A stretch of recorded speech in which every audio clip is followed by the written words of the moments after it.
Hello dear students, I welcome you all. Today we will study excess demand and inflationary gap. आज हम पढ़ेंगे अतिरेक मांग और स्फीतिक अंतराल। तो सबसे पहले हम समझेंगे एक्सेस डिमांड क्या है, यानी अतिरेक मांग क्या है। Excess demand refers to a situation in which aggregate demand becomes excess of aggregate supply corresponding to full employment in the economy. अतिरेक मांग वह दशा है या वह स्थिति है जिसमें सामूहिक मांग अर्थव्यवस्था में पूर्ण रोजगार के लिए आवश्यक सामूहिक पूर्ति से अधिक होती है। If aggregate demand and aggregate supply attain equilibrium at the point beyond full employment, the situation of excess demand appears. यदि अर्थव्यवस्था में सामूहिक मांग एवं सामूहिक पूर्ति में संतुलन पूर्ण रोजगार स्तर यानी फुल एम्प्लॉयमेंट लेवल के बाद होता है तो यह अतिरेक या अत्यधिक मांग की स्थिति होती है। दूसरे शब्दों में हम कह सकते हैं कि अतिरेक मांग तब उत्पन्न होती है जब सामूहिक मांग पूर्ण रोजगार स्तर पर सामूहिक पूर्ति से अधिक होती है। अब स्फीतिक अंतराल को समझते हैं, जिसको हम आगे एक डायग्राम की हेल्प से भी समझेंगे। When AD is more than the value of full employment output, there exists a gap between aggregate demand and aggregate supply, which is called inflationary gap. जब किसी अर्थव्यवस्था में पूर्ण रोजगार संतुलन के स्तर को बनाए रखने के लिए जितनी कुल मांग की आवश्यकता होती है उससे अधिक मांग को स्फीतिक अंतराल कहा जाता है। इस प्रकार हम कह सकते हैं कि inflationary gap is the measurement of excess demand and is equal to the difference between aggregate demand beyond full employment and aggregate demand at full employment. स्फीतिक अंतराल पूर्ण रोजगार के आगे की सामूहिक मांग एवं पूर्ण रोजगार वाली सामूहिक मांग के अंतर को व्यक्त करता है। अब एक्सेस डिमांड को डायग्राम के थ्रू समझने से पहले हम कुछ कॉन्सेप्ट्स को समझेंगे जो हमने पिछले चैप्टर में समझा था। जैसे एक कॉन्सेप्ट था फुल एम्प्लॉयमेंट यानी पूर्ण रोजगार। पूर्ण रोजगार एक ऐसी स्थिति है जिसमें उन सब लोगों को काम मिल जाता है जो काम करने के इच्छुक हैं, योग्य हैं तथा प्रचलित मजदूरी पर काम करने के लिए तैयार हों।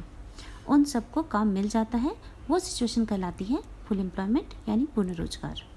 एक ये समझा था हमने, और दूसरा जो समझा था वो थी AD-AS अप्रोच, जिसमें उसके अकॉर्डिंग संतुलन वहीं स्थापित होता है जहाँ पे AD is equal to AS हो, यानी aggregate demand is equal to aggregate supply.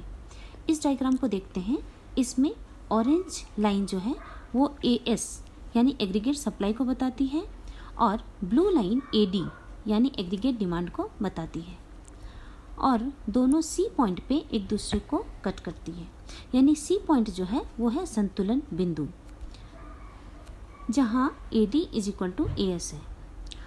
और ये जो AD is equal to AS होता है ये हो सकता है कि ये फुल एम्प्लॉयमेंट के पॉइंट पे हो, लेकिन कभी कभी जब AD is equal to AS full employment level के पहले होता है तो न्यून मांग यानी डिफिशिएंट डिमांड की सिचुएशन बनती है, और जब AD is equal to AS full employment level के बाद होता है तब स्थिति बनती है एक्सेस डिमांड की यानी अतिरेक मांग की। डिफिशिएंट डिमांड हम पहले वाले वीडियो में पढ़ चुके हैं, इसलिए आज हम समझेंगे एक्सेस डिमांड। तो एक्सेस डिमांड को ग्राफिकल रिप्रेजेंटेशन के थ्रू समझते हैं। इस डायग्राम में एक्स एक्सिस पे इनकम आउटपुट को लिया गया है और वाई एक्सिस पे AD यानी एग्रीगेट डिमांड को लिया गया है। यहाँ ऑरेंज वाली लाइन AS यानी एग्रीगेट सप्लाई की है और ब्लू वाली लाइन फुल एम्प्लॉयमेंट लेवल पे एग्रीगेट डिमांड को दर्शाती है, इसलिए यहाँ मैंने लिखा है ADF। ये ADF एग्रीगेट सप्लाई को G पॉइंट पे कट कर रहा है, इसलिए G पॉइंट फुल एम्प्लॉयमेंट का इक्विलिब्रियम पॉइंट हुआ, यानी पूर्ण रोजगार के स्तर पर संतुलन का बिंदु, और OY हो गया full employment level of output यानी पूर्ण रोजगार स्तर पर उत्पादन का स्तर। अब हम मान लेते हैं कि इकोनॉमी में एग्रीगेट डिमांड में बढ़ोतरी हुई। ये बढ़ोतरी कई कारणों से हो सकती है, इसके कारणों को हम बाद में पढ़ेंगे तो मान लेते हैं इकोनॉमी में एग्रीगेट डिमांड बढ़ गई और एग्रीगेट डिमांड कर्व ऊपर की ओर शिफ्ट हुआ और नया एग्रीगेट डिमांड कर्व बन गया AD डैश। अब हम देखते हैं OY full employment level of output है, इस पर एग्रीगेट डिमांड है HY और एग्रीगेट सप्लाई है GY, यानी एग्रीगेट डिमांड HY और GY एग्रीगेट सप्लाई।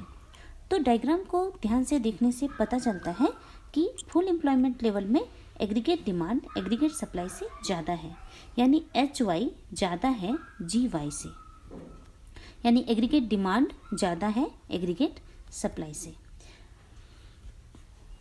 यानी AD। तो ये सिचुएशन हुई एक्सेस डिमांड की, यानी अतिरिक्त मांग की। और ये जो GH डिस्टेंस है इसको हम कहते हैं इन्फ्लेशनरी गैप या स्फीतिक अंतराल। तो GH का डिफरेंस कहलाता है इन्फ्लेशनरी गैप, यानी स्फीतिक अंतराल। तो इस प्रकार एक्सेस डिमांड को हम इस प्रकार डिफाइन कर सकते हैं कि excess demand refers to the situation when AD is more than AS corresponding to full employment level of output in the economy, and inflationary gap is the measurement of excess demand and is equal to the difference between aggregate demand beyond full employment and aggregate demand at full employment। तो आज के video में हमने समझा कि excess demand and inflationary gap क्या है। अब नेक्स्ट लेक्चर में हम समझेंगे एक्सेस डिमांड के कारण और प्रभाव। Thank you.